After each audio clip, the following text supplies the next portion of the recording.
Comptoise Radio, l'actu dans les Vosges saunoises.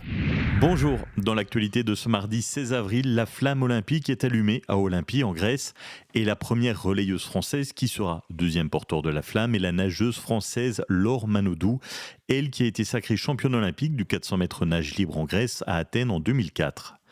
Ce samedi à 20h, Luxeuil connaîtra son premier défilé de mode depuis 13 ans. Il se déroulera au terme, côté salle de sport. Pour Yvaine Caron, manager du commerce à Luxeuil, ce défilé répond à une attente du public. On a pu noter un grand engouement sur les défilés de mode partout en France, dans nos petites villes.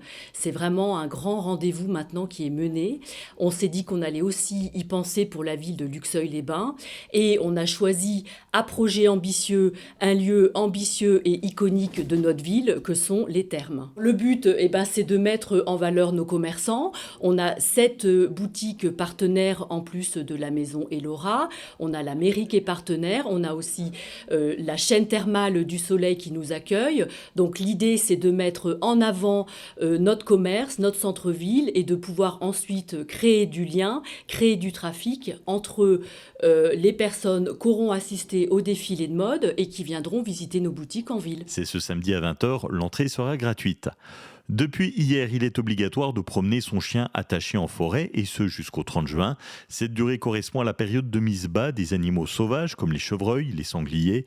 Le but, protéger la faune sauvage. En cas de non-respect, vous risquez une amende de 750 €. Cependant, les chiens restent autorisés sans laisse sur les allées forestières.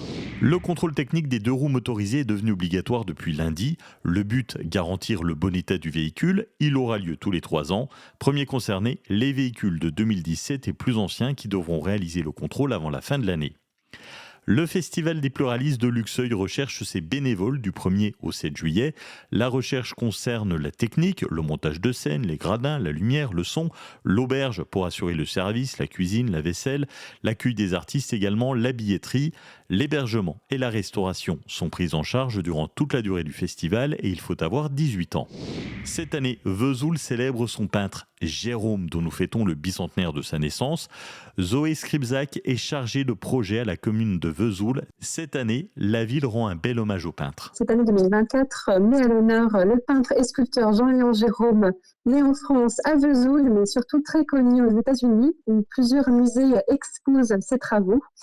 À Vesoul, nous allons préparer donc cette année avec notamment un parcours urbain. Jérôme vous accompagne, une visite patrimoniale dans Vesoul, mais aussi un jeu d'enquête intitulé La disparition de Jean-Léon Jérôme, plongé dans le Vesoul d'antan au XIXe siècle et retrouver l'artiste disparu. Également, l'exposition Hors les murs qui recommence cet été avec cette fois-ci la thématique de l'orientalisme, très chère à l'artiste.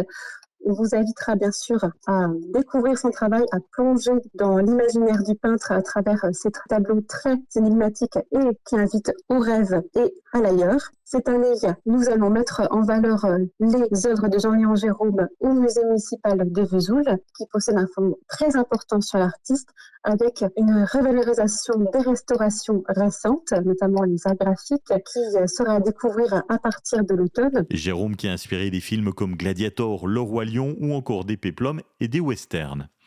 Le concert d'Yves Duteil prévu à Luxeuil le 7 mai est reporté au samedi 21 septembre. Le chanteur doit subir une opération médicale. Il est contraint de décaler les dates de ses concerts. Les billets achetés restent valables pour le report de la date. Passez une très belle journée et restez connectés à comptoiseradio.fr pour tout savoir sur l'actualité dans les Vosges saunoises. Belle journée.